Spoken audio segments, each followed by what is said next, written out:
Hello future nursing officers, आप सभी का एक बार फिर से स्वागत है एक नए वीडियो के साथ। और आज हम बात करेंगे एबनॉर्मल प्रेगनेंसी टॉपिक पर। यहां पर हम डेली 10 क्वेश्चन सॉल्व करते हैं किसी एक पर्टिकुलर टॉपिक पर, ठीक 5 बजे, वो भी नर्सिंग प्रायोरिटी वाले क्वेश्चंस। अगर आप नए हो तो सब्सक्राइब का बटन दबाओ और जुड़ जाओ हमारे इस मिशन पर, वो भी बिल्कुल मुफ्त। तो चलिए बढ़ते हैं अपने पहले क्वेश्चन पर। Question 1, A 28-year-old G1P0 client at 8 weeks gestation presents to the emergency department with severe sudden onset lower abdominal pain, light vaginal bleeding and dizziness. Her last menstrual period was 8 weeks ago. On examination, her vital signs are BP 88 by 50 mm mercury, HR 110 BPM, RR 22 breaths per minute. A transvaginal ultrasound reveals an empty uterus and a complex adnexal mass with fluid in the cul-de-sac. Which of the following is the most immediate nursing priority? A. Administer methotrexate as ordered to resolve the ectopic pregnancy. B. Prepare the client for immediate surgical intervention, laparoscopy or laparotomy. C. Obtain a detailed obstetrical history including previous sexually transmitted infections. D. Reassure the client and monitor vital signs every 15 minutes for stabilization. Correct answer B. Explanation, client के symptoms severe sudden onset lower abdominal pain, light vaginal bleeding, dizziness, hypotension 88 by 50 mmHg और tachycardia 118 BPM ruptured ectopic pregnancy के classic signs हैं। Transvaginal ultrasound पर empty uterus और complex adnexal mass के साथ fluid in the cul-de-sac indicating internal bleeding इस diagnosis को support करता है। रप्चर्ड एक्टोपिक प्रेगनेंसी एक लाइफ थ्रेटनिंग ऑब्स्टेट्रिक इमरजेंसी है जिसमें मैसिव इंटरनल हेमरेज हो सकता है। इस केस में मोस्ट इमीडिएट नर्सिंग प्रायोरिटी है क्लाइंट को इमीडिएट सर्जिकल इंटरवेंशन, लेप्रोस्कोपी या लेपरोटोमी के लिए प्रिपेयर करना, टू कंट्रोल ब्लीडिंग और प्रेगनेंसी को रिमूव करना। Option A, administer methotrexate. Methotrexate ruptured ectopic pregnancy के लिए कॉन्ट्रा इंडिकेटेड है और हीमोडायनामिकली अनस्टेबल क्लाइंट्स को नहीं दिया जाता है। Option C, obtain detailed obstetrical history. History collection important है पर हीमोडायनामिक इंस्टेबिलिटी की प्रेजेंस में सर्जिकल इंटरवेंशन प्रायोरिटी है। Option D, reassure and monitor. Reassurance insufficient है और हीमोडायनामिक इंस्टेबिलिटी के साइंस एक्टिव हेमोरेज इंडिकेट करते हैं, जिसको सर्जिकल इंटरवेंशन से एड्रेस करना है, सिर्फ मॉनिटरिंग से नहीं। Question 2, A 20-year-old G1P0 client at 10 weeks gestation is diagnosed with a complete hydatidiform mole, molar pregnancy.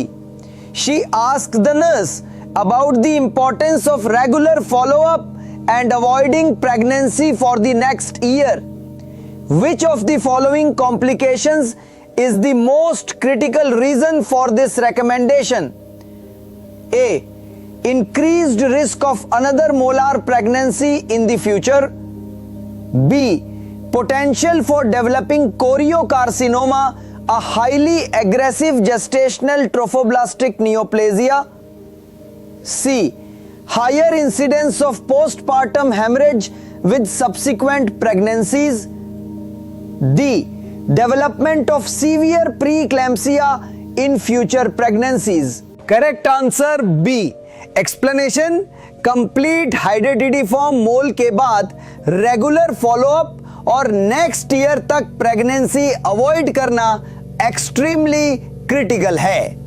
इसका मोस्ट क्रिटिकल रीजन है persistent gestational trophoblastic disease GTN और स्पेसिफिकली चोरियो कार्सिनोमा डेवलप होने का पोटेंशियल। चोरियो कार्सिनोमा एक highly aggressive malignancy है जो molar pregnancy के cells से डेवलप हो सकती है और रैपिडली मेटास्टेसाइज कर सकती है। सीरियल SCG लेवल्स को मॉनिटर करना इस कॉम्प्लिकेशन को स्क्रीन करने का प्राइमरी मेथड है। फ्यूचर प्रेगनेंसी SCG लेवल्स को कंफ्यूज कर देगी, इसलिए यूज अवॉइड करना जरूरी है। ऑप्शन ए, रिकरेंस का रिस्क है पर कोरियोकार्सिनोमा ज्यादा क्रिटिकल कंसर्न है। ऑप्शन सी, ऑल्दो PPH का जनरल रिस्क होता है, कोरियोकार्सिनोमा डायरेक्टली मोलर प्रेगनेंसी से लिंक और मोर लाइफ थ्रेटनिंग कॉम्प्लिकेशन है। Option D, pre eclampsia molar pregnancy के दौरान डेवलप हो सकती है पर फ्यूचर प्रेगनेंसीज में इसका प्राइमरी कंसर्न नहीं है in this context. Question 3, a G4P3 client at 34 weeks gestation with a known history of smoking and cocaine use presents to the emergency department with sudden excruciating abdominal pain, dark red vaginal bleeding and a rigid board-like abdomen. Fetal heart tones are absent. The nurse should immediately prepare for which obstetric emergency? A, placenta previa, B, uterine rupture, C, placental abruption, D, vasa previa. Correct answer C. Explanation, client की symptoms sudden excruciating abdominal pain, dark red vaginal bleeding, rigid board-like abdomen और absent fetal heart tones placental abruption, abruptio placenta के classic presentation है। Placental abruption तब होता है जब placenta uterus की wall से प्रीमेच्योर डिटैच हो जाता है। स्मोकिंग और कोकेन यूज प्लेसेंटल एब्रप्शन के सिग्निफिकेंट रिस्क फैक्टर्स हैं। Absent foetal heart tones severe abruption और फीटल डिमाइज इंडिकेट करते हैं। यह एक लाइफ थ्रेटनिंग इमरजेंसी है। ऑप्शन ए, इसमें usually painless bright red vaginal bleeding होती है, ना कि severe abdominal pain. Option B, uterine rupture में सीवियर पेन हो सकता है पर rigid board like abdomen placental abruption का हॉलमार्क है और history of unlaboured rupture is less likely without previous C section. Option D, इसमें पेनलेस ब्लीडिंग होती है जब फीटल ब्लड वेसल्स मेम्ब्रेन में एक्सपोज होते हैं और रप्चर हो जाते हैं, पर मैटरनल एब्डोमिनल पेन या रिजिड एब्डोमिन नहीं होता। क्वेश्चन 4, एक G1 P0 client at 36 weeks gestation with a diagnosis of severe preeclampsia is receiving intravenous magnesium sulfate. Her current assessment reveals a blood pressure of 148/92 millimeter mercury, pulse 88 BPM, respirations 10 breaths per minute, and deep tendon reflexes are 1+. She is drowsy and reports feeling warm. The nurse's priority action should be to A, increase the magnesium sulfate infusion rate to achieve therapeutic levels, B, administer a bolus of intravenous calcium gluconate, C, notify the primary healthcare provider and prepare for immediate delivery, D, decrease the magnesium sulfate infusion rate and assess for further signs of toxicity. Correct answer D. Explanation, client की symptoms respirations 10 breaths per minute, drowsiness, feeling warm और hyporeflexia DTRs 1+, magnesium sulphate toxicity के classic signs हैं। Magnesium sulphate CNS depressant है और इसकी toxicity respiratory depression और cardiac arrest कर सकती है। इस सिचुएशन में प्रायोरिटी एक्शन है मैग्नीशियम सल्फेट इन्फ्यूजन रेट को डिक्रीज करना और फर्दर साइंस ऑफ टॉक्सिसिटी जैसे एब्सेंट DTRs, प्रोफाउंड ड्राउजीनेस के लिए एसेस करना। Option A, infusion rate increase करना टॉक्सिसिटी को बढ़ा देगा। Option B, calcium gluconate magnesium sulphate toxicity का एंटीडोट है, पर यह तब दिया जाता है जब सीवियर टॉक्सिसिटी जैसे रेस्पिरेटरी अरेस्ट या कार्डियक अरेस्ट हो या प्राइमरी हेल्थ केयर प्रोवाइडर के ऑर्डर पर। इनिशियल स्टेप रेट डिक्रीज करना है। Option C, delivery decision magnesium sulphate toxicity के प्राइमरी मैनेजमेंट के बाद लिया जाता है, पहले टॉक्सिसिटी को रिवर्स करना है। Question 5, a G2P1 client at 30 weeks gestation is diagnosed with placenta previa. She has experienced several episodes of painless bright red vaginal bleeding over the past week which have resolved spontaneously. She is currently admitted for observation. Which of the following activities should the nurse strictly restrict? A, daily ambulation to the bathroom and for meals.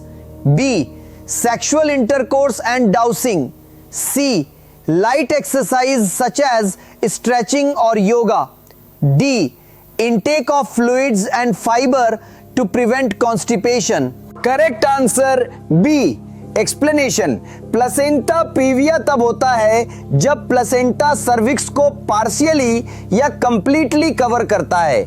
इसका hallmark symptom painless bright red vaginal bleeding है। Risk of bleeding को minimise करने के लिए strict restrictions की जरूरत होती है। सेक्सुअल इंटरकोर्स और डचिंग सर्विक्स को इरिटेट कर सकते हैं और ब्लीडिंग को ट्रिगर कर सकते हैं, इसलिए इन एक्टिविटीज को स्ट्रिक्टली रिस्ट्रिक्ट करना चाहिए। Option A, limited ambulation bathroom meals के लिए यूजुअली परमिटेड होती है जब ब्लीडिंग एक्टिवली प्रेजेंट ना हो। ऑप्शन सी, लाइट एक्सरसाइज भी रिस्ट्रिक्ट किया जाता है, पर सेक्सुअल इंटरकोर्स ज्यादा डायरेक्ट रिस्क प्रेजेंट करता है।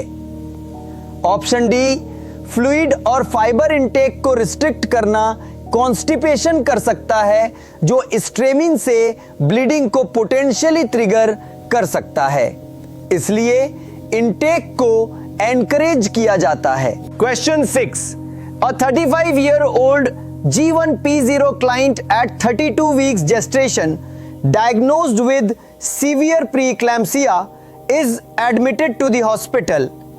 Laboratory results show platelets 95,000 per cubic millimeter, AST 120 U per level, ALT 98 U per level and LDH 650 U per level.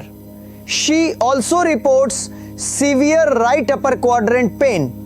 The nurse recognizes these findings as indicative of which life-threatening condition? A, idiopathic thrombocytopenic purpura ITP. B, acute fatty liver of pregnancy AFLP. C, HELP syndrome. D, disseminated intravascular coagulation DIC. Correct answer C, explanation. Client के laboratory findings platelets 70 U per litre, ALT 50 U per litre और elevated LDH indicating haemolysis, severe right upper quadrant pain के साथ HELLP syndrome के classic diagnostic criteria हैं। HELLP syndrome pre eclampsia की एक severe variant है और लाइफ थ्रेटनिंग हो सकता है। ऑप्शन ए, आईटीपी। आईटीपी में प्लेटलेट काउंट लो होती है पर लिवर एंजाइम्स एलिवेटेड नहीं होते और टिपिकली आरयूक्यू पेन नहीं होती। Option B, AFLP. AFLP में लिवर एंजाइम्स एलिवेटेड होते हैं और RUQ पेन भी हो सकती है, पर प्लेटलेट काउंट सीवियर ड्रॉप नहीं होता generally. Option D, DIC severe HELLP syndrome का कॉम्प्लिकेशन हो सकता है, पर हेल्प सिंड्रोम खुद एक डिस्टिंक्ट एंटिटी है जिसके स्पेसिफिक लैब फाइंडिंग्स हैं। Question 7, A G1 P0 client at 39 weeks gestation in active labor develops a sudden, severe, continuous uterine pain. Her contractions, which were previously strong and effective, have now ceased. Fetal parts are easily palpable through the abdominal wall and a non-reassuring fetal heart rate pattern is noted. Which of the following is the most immediate nursing intervention? A. Administer intravenous tocolytics to halt uterine activity. B. Prepare for an emergent cesarean section due to suspected uterine rupture. C. Attempt external cephalic mergen to correct fetal malpresentation. D.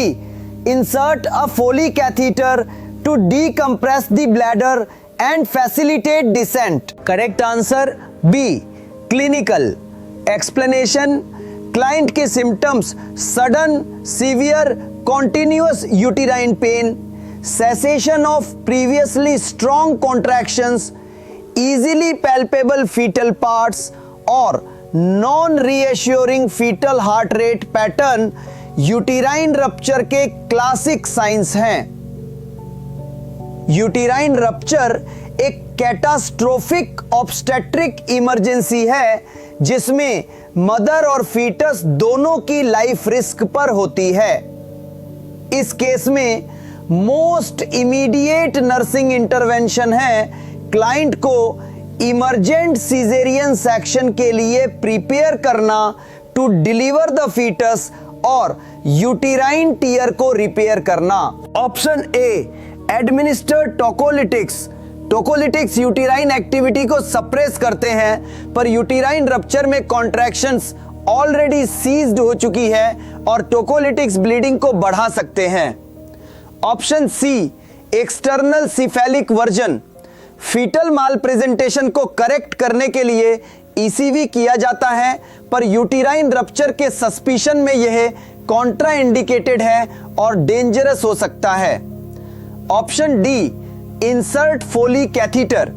Bladder decompression good practice है, पर life threatening uterine rupture के comparison में यह secondary intervention है। Question 8, a G1 P0 client at 30 weeks gestation is diagnosed with severe oligohydramnios, amniotic fluid index AFI 4 centimeter.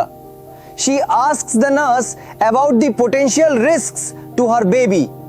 Which of the following fetal complications is most directly associated with severe oligohydramnios, especially if persistent?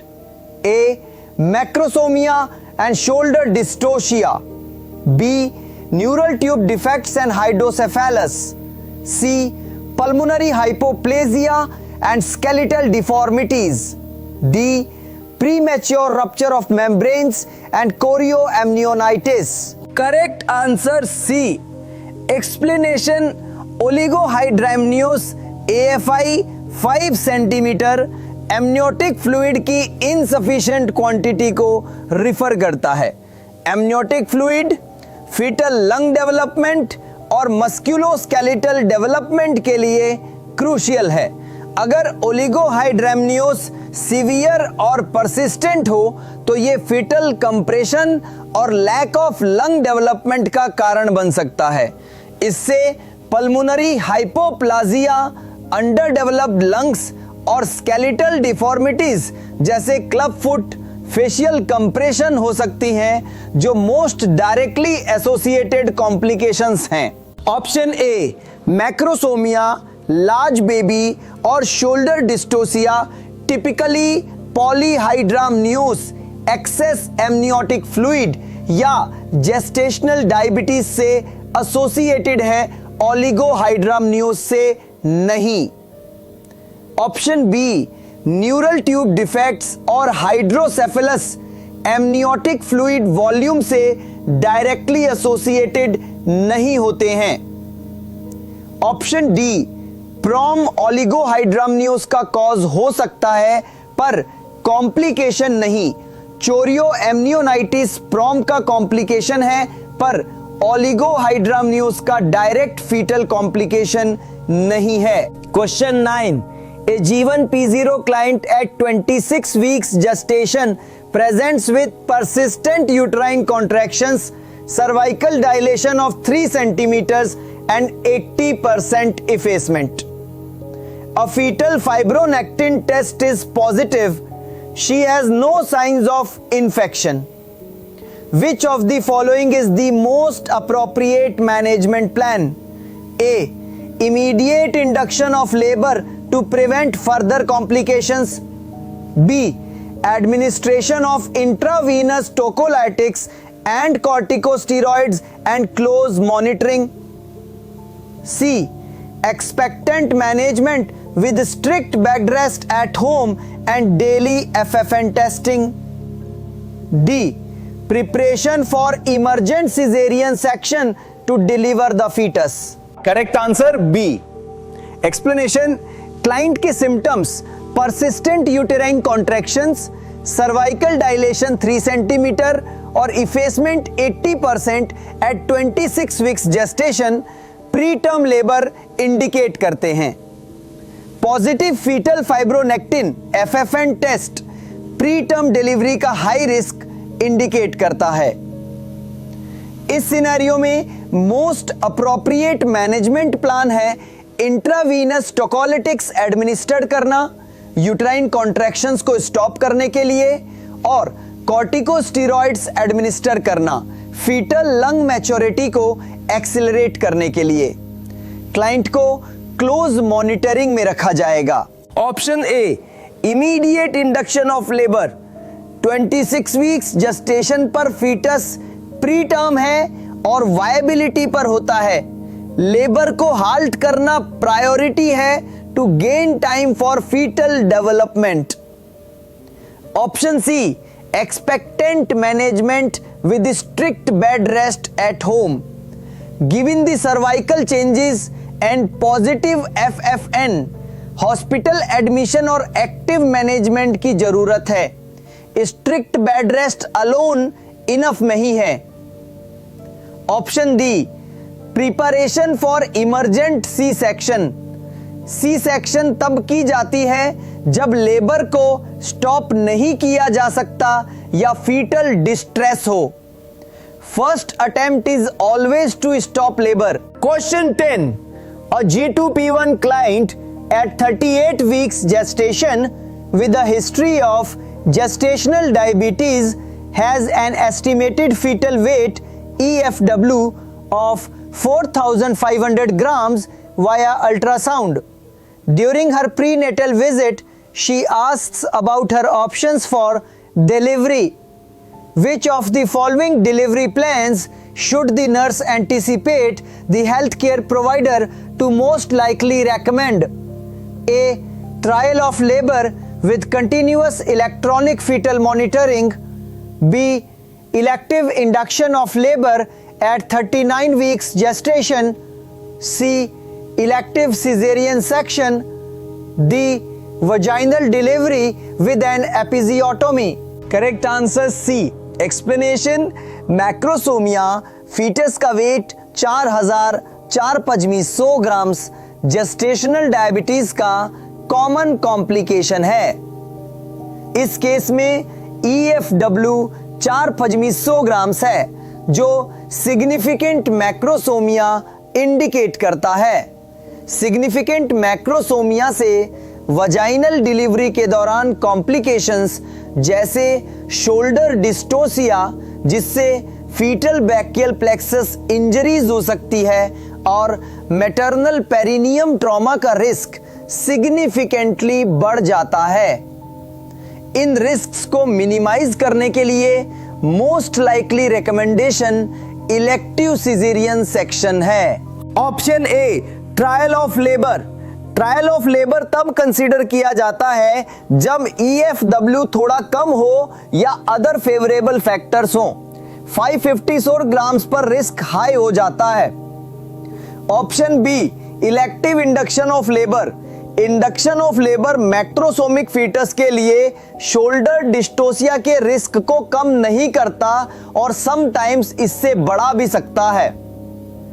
Option D vaginal delivery with episiotomy.